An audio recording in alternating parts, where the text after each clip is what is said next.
Учимся в самом прекрасном лицее на свете, и все остальные лицеи нам завидуют. Именно мы не испугались приколиста, неожиданно выпрыгнувшего из шкафа.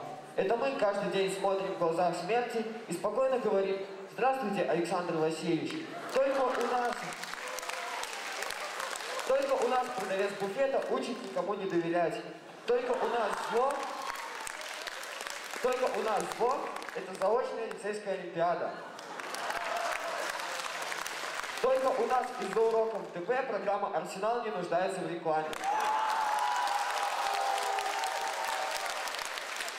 И только мы начинаем готовиться к визиткам за один день до выступления. Мы гордо называем себя лицеистами, а все остальные завистливо говорят «БДУшники».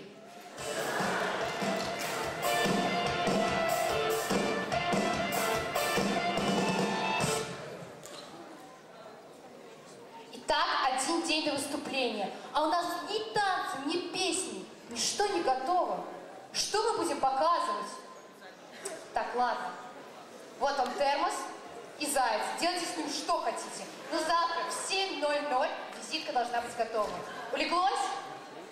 Творческих успехов!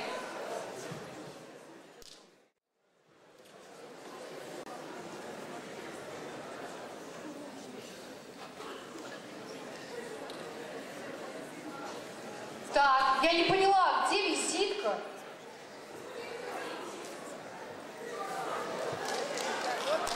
В ходе постановки нашей визитки ни одно животное не пострадало. А что касается учеников нашего класса, история решила умолчать. Сегодня на уроке физической культуры Диковинский Сергей, отстаивая честь класса, проиграл учителю по физической культуре Александру Ивановичу Метелю. Что бы вы думали? Пендаль. Дорогие друзья, пояснение буквально 2 секунды. Очень не складывалось у меня, ей-богу, до этой визитки, а теперь это чудо-класс. Они сегодня мне говорят на последние буквально 10-15 минут до окончания урока.